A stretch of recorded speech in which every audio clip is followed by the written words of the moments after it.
Greetings, ladies and gentlemen, and welcome back to Starsector. This is your build guide for my current Odyssey setup, my current Odyssey fit. I have used this Odyssey build to solo fleets and to support my own fleet, and have been doing quite well with it. Pretty happy with it. Don't mind the 2D mods. I did encounter one failure earlier. Those are not intentional. Scrape those off. Restore. There we go. Pile of money. Fixed. So firstly and briefly, skills. These are the wrong skills. These are the right skills, although I don't have a story point right now to put into Ordnance Expertise to make it elite, but that's okay. So, we are fully spec'd into personal combat, and with that, you can use this Odyssey to solo entire fleets, not every fleet in the game, but lots of them. So we're going to do just that at the end of this video as a demonstration. But very briefly, let's go over weapons and S-mods. So, weapons. Our main thing is 2 auto-pulse lasers. These deal energy damage, which is decent against all types of things, shield, armor, and hull. They are both on the same weapon group and linked together, so they fire simultaneously. Point defense is kind of up to you. I don't actually know why the mining lasers are there, but they're there, and they work. You can use whatever kind of point defense in the small slots that you like. You could probably also forgo, like strip away the mining lasers and get about the same result. If you're not sure what to pick, I recommend just putting regular old PD lasers in all of the slots. If you get a feel for what side you normally get missiles shot at you from, then maybe replace one with a burst PD laser on that side. And that brings us to missiles. In our one large slot, we have a Locust Launcher. I like the Locust Launcher because it is particularly effective at deleting single frigates. And as our main guns are on the left-hand side, our right-hand side is often undefended, making it a prime zone for little ships to get around and try and flank us. So the Locust Launcher just solves that for the most part. For our other missiles, Breach pods. Breach SRM pods are probably my favorite medium missile to run on this build. At least until I get certain redacted endgame things, and we'll use those. But this is meant to show what you can build with just the things that are relatively easy to get a hold of. So breach pods are high explosive, they are extremely effective against armor, and they come with a lot of ammo, 50 ammo, fired in bursts of 5, and that is added to by our missile spec, which gives us 100% missile weapon ammo capacity. Almost never run out of ammunition on any of the missile launchers, except in very long engagements. But that's really the whole build except for the fighters. Sarissa support fighters. Now, you don't have to use these. I just like these because they come with light autocannons for additional shield pressure, and sometimes the canister flak is useful if there are far too many missiles flying at me. A more consistent option would be to take wasps, but as this is my Iron Man save, I apparently have 0 wasps in storage. But you could do a lot of things with your fighter bays, or you could do nothing with them. You could put mining pods in them, but probably the most effective things that I have found are either wasps or sarissas, and that is because I normally run with defensive targeting array. Let's move on to hull mods. So defensive targeting array keeps all of your fighters very close to you and increases their damage to missiles and fighters. I'm normally pretty happy with that. I don't like microing the fighters that much, so I normally always run defensive targeting array on my Odyssey. Expanded missile racks. We talked about missile ammo before, and expanded missile racks plus the captain missile skill make sure that I do not run out. Loads of ammunition. Other hull mods that are S-modded in. ECCM package and high-res sensors are hull mods that come with the ship. They are built in by default, and you can then S-mod them to get bonuses. You should do this because it doesn't occupy S-mod slots. It's just pure benefit. So, ECCM package, in short, enhances our missiles, makes them faster, more maneuverable. Putting the S-mod point in it negates the weapon range reduction. And ignore flares. Good stuff. High-resolution sensors is normally an out-of-combat kind of hull mod, but if you S-mod it, it increases your ship's in-combat vision range by quite a lot. This makes it easier to see what you're doing and whether or not to engage a particular enemy. For the other 2 hull mods, and I almost always use these and S-mod them in on the Odyssey, is auxiliary thrusters and stabilized shields. Thrusters, just mainly it's the increase to maneuverability. I like to have as much maneuverability as possible so I can turn the ship around if needed, and you'll see how that works in a minute. And S-modding it just gives us more speed, which is also good. And stabilized shields, there are probably other things you could pick. Maybe they would go better, but I like stabilized shields. It lets me not have to worry as much about managing my shield's uptime, and the S-mod bonus of converting 10% of hard flux damage taken to soft flux means I am less likely to overload, just in general. Because you'll note we are also running field modulation for hard flux dissipation while shields are active, but that's not always enough. And lastly, stabilized shields. Mainly it just makes it a bit easier to manage the shields, manage the flux generated by the shields, and so on. But also the S-mod bonus of converting 10% of hard flux damage taken by shields to soft flux is particularly handy, although not super necessary since we do have elite field modulation for the 20% hard flux dissipation while shields are active. Now, the other main thing to note about this build is, other than taking a pile of red skills, it's kind of crucial if you want to solo fleets with this to take cybernetic augmentation, because it gives plus 10% damage dealt and minus 10% damage taken. It's 1% per elite skill that you have, so every skill you've put a story point into will grant you additional bonuses, making it highly effective when most of your skill points are set up this way. But the other thing is that the damage dealt bonus for your flagship is doubled. So we actually get 20% damage boost out of this one skill, in addition to the damage reduction. Having said all of that, that's the build. And of course, we've maxed capacitors and tried to max vents. That's kind of up to personal preference. The main thing is that your flux dissipation should be higher or equal to your weapon flux plus your shield flux. I've taken on various things on the channel with a solo Odyssey before, but for the purpose of demonstration, we're going to take on something that I think probably you can do with relatively little practice, which is to fight a pirate fleet. And of course, if I deployed some friendly ships, this would be easier. But the main thing here is to not get surrounded and to take out little ships as they come to you. So we're going to drift to the left and see what we get. So wolves can phase skimmer away. So if we fire missiles at them and hurt their shield, they're not necessarily going to get killed by that. But if we do like that, force him away, burn out his charges. We have other problems though. Cerberus is good value to throw our locusts at. And now we need to create some space. So we're going to back off. Throw the locusts at the other Cerberus. It doesn't really matter if they die, because we're going to outlast the frigates just due to peak performance time. Like this little guy has an uptime of 2 minutes, and we have 10 minutes of uptime to play with. So we can kind of safely ignore them, except for the fact that they are there, they are doing damage and pressure to us. There we go, dead. Again, not throwing locusts at the wolves, just in case they do successfully phase away from me.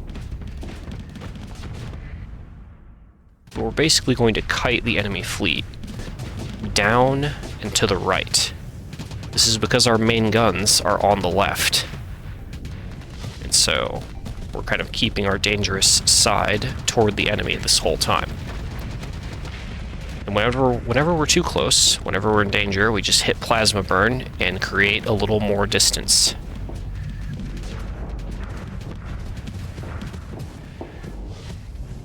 Now, what happens when we run out of space, you might be wondering. When we get down to here, we'll just throw locusts at that wolf. Break my own rule for a second, pressure him away. So when you get down to here and your ship kind of starts to get stuck against this bottom boundary, the enemy magically backs off. This is a feature, not a bug. In terms of how the AI works, it's because they're worried that we might deploy more ships from our fleet, which would then, you know, come in, be right about here where the cursor is, and absolutely destroy, perhaps, whatever they've sent our way. But in terms of playing the ship alone, it's a good way to get a breather.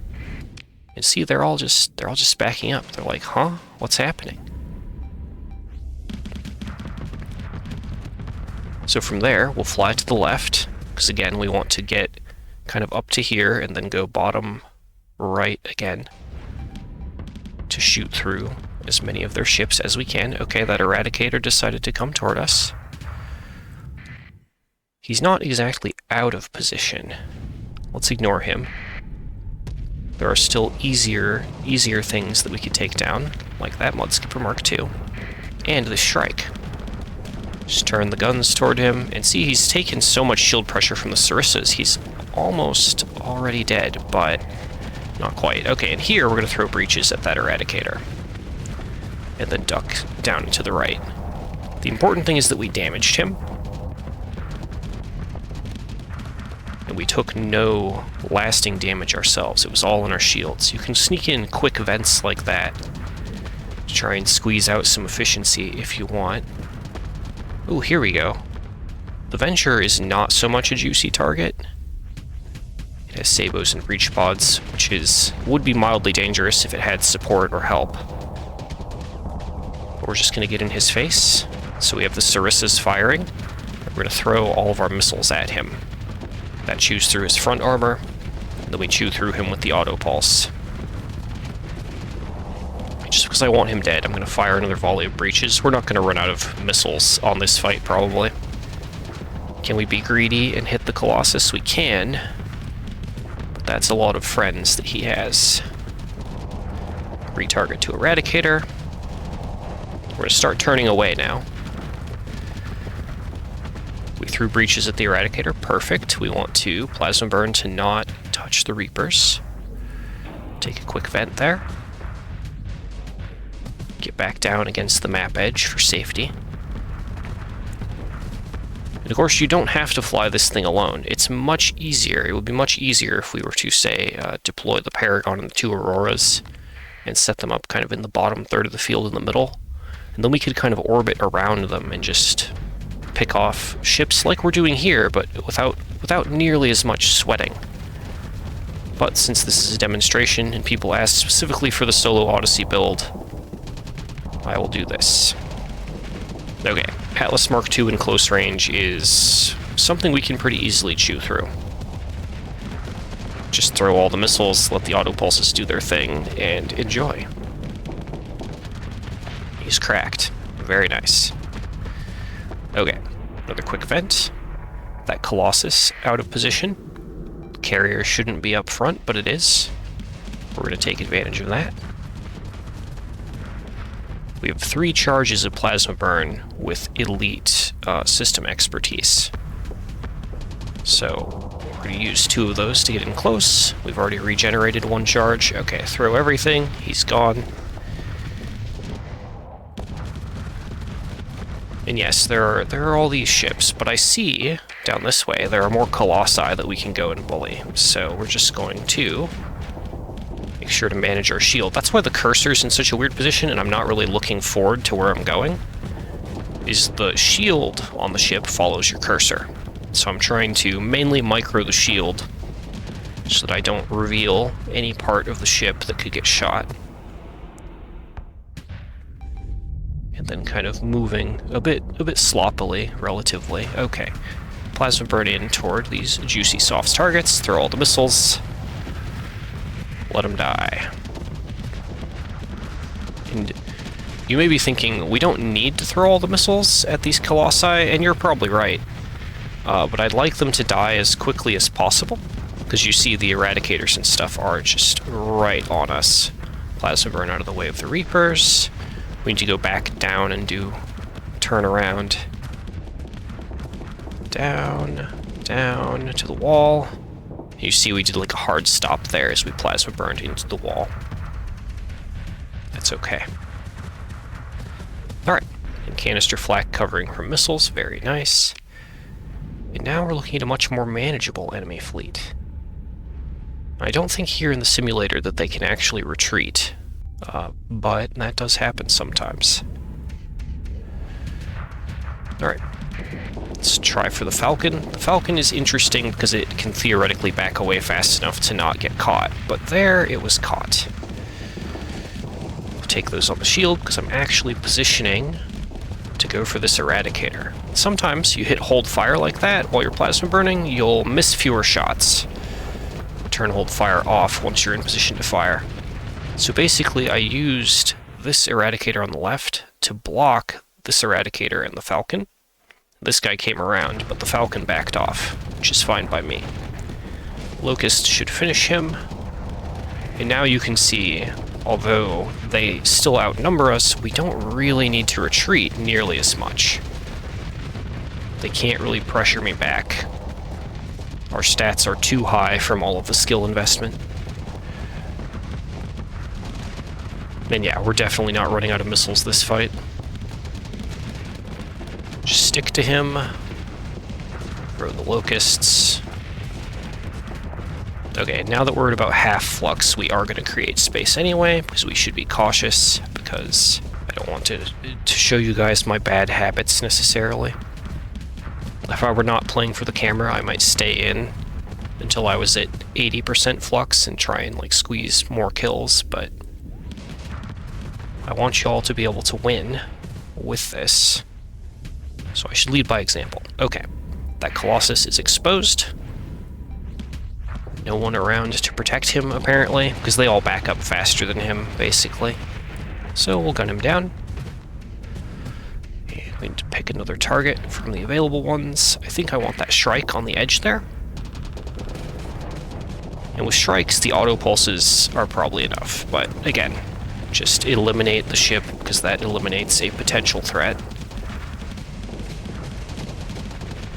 And breaches for the Falcon. That may not kill him, because he has Polarized Armor Plus and Impact Mitigation, making him very tanky for a Falcon. Okay, yep, and there, that wolf phased to our weak side, so throw the locusts at him to make him back off. Quick vent and re-engage. As long as we're damaging something every time we engage, we're winning. We're also actually running out of peak performance time. We have 2.5 minutes left, which is kind of a problem. But note, they are also running out of time. They're actually running, their CR, their combat readiness, is running downward, so that's kind of the other thing, is when you deploy the solo Odyssey and the enemy has no capital ships of note, is that you will also kind of gain an advantage as the battle goes on just by having more peak performance time than the enemy. Okay, throw all the missiles. He's probably dead. Tanking skills, be respective. Okay. The thing that scares me most is actually the mining blaster on the wolf. So we'll bump him, throw the locusts. There we go. And now we're definitely in the like mop-up stage of the operation here. No missiles for the Buffalo. He's not very sturdy. Ooh, that has a Mjolnir. If that had been in play pressuring me earlier, that would have been interesting. But since he's alone, he's not that dangerous. Now there's just these two mules left, which is kind of going to be no contest. Oh, one more thing you can do with the Odyssey, hold fire for a second, is you can get in close and you can like boop enemies out of the way like that, whether to isolate them or knock them out of formation. I don't normally mess with that too much, but it can apparently be highly effective. But yeah, if nothing else, you can set up something like this fairly early and use it to solo pirate fleets, which can kind of accelerate your earlier mid-game. So what I normally do when playing vanilla is grab a Tritachyon commission, work my way up the ranks, fly an Odyssey for a bit, and then build a whole fleet from the income. So, I hope you have enjoyed this little guide, this little tutorial. We'll go back to the refit screen here. But yeah, hope it's been helpful, and I will catch you all in the next one.